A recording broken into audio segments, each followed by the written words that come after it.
Imaginez-vous essayant de dormir à point fermé la nuit, tout en sachant que vos enfants sont affamés. Juste pour le plaisir de débattre, supposons que nous ne soyons rien d'autre que la somme totale de notre héritage génétique.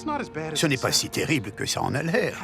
Il y a dans notre ADN des passages tout aussi héroïques que ce qui a pu être relaté dans les épopées.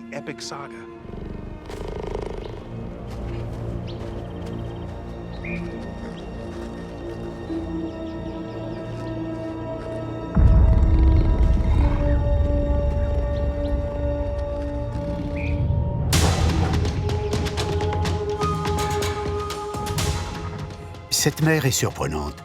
Elle met délibérément sa vie en jeu pour alerter le troupeau et lui faire gagner du temps.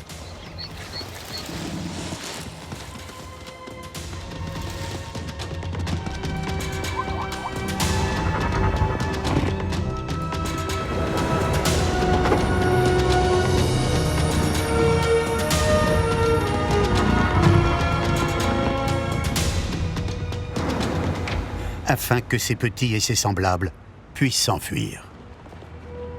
Si ce n'est pas de l'héroïsme, qu'est-ce que c'est? Et pourtant, cet acte de bravoure est encodé dans l'ADN de la gazelle de Thomson. Cela la rend-elle moins courageuse pour autant? Elle prend le risque de se faire dévorer pour sauver les siens. C'est là le point essentiel.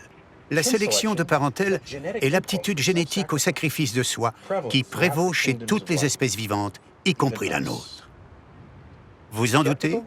Alors, livrez-vous à cette petite expérience mentale. Imaginez-vous essayant de dormir à point fermé la nuit, tout en sachant que vos enfants sont affamés, sans abri ou gravement malades. C'est une chose impensable pour la plupart d'entre nous. Et pourtant, chaque jour, 16 000 enfants meurent de faim, de négligence ou de maladie, ce qui pourrait facilement être évité. Des enfants meurent, tandis que nous dormons à point fermé ou que nous regardons cette émission. Ils sont loin. Ils n'ont pas de lien direct avec nous. Et maintenant, dites-moi que vous ne croyez pas en la sélection de parentèle. Nous sommes prêts à mourir pour protéger les porteurs de notre patrimoine génétique et nous détournons les yeux de la souffrance d'autrui. La sélection de parentèle peut nous inciter à mourir pour sauver la vie d'un frère, mais c'est aussi le ressort qu'exploitent démagogues et nationalistes. Le « nous » contre eux.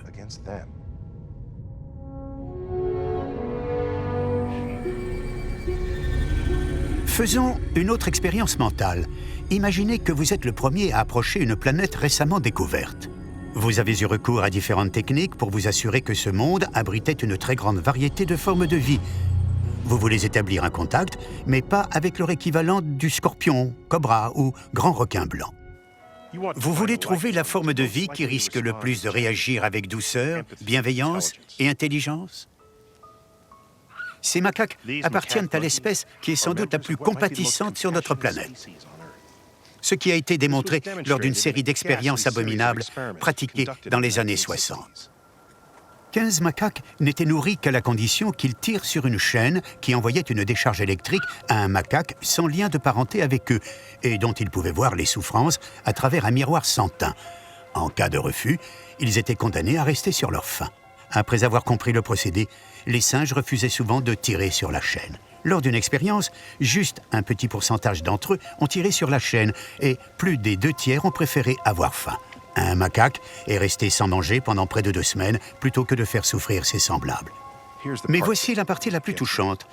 Les macaques, ayant eux-mêmes reçu des décharges électriques lors des expériences précédentes, étaient encore moins disposés à tirer sur la chaîne.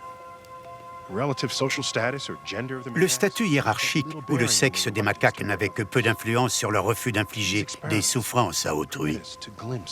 Ces expériences révèlent que les non-humains sont prêts à se sacrifier pour en sauver d'autres, même s'ils ne sont pas de proches parents.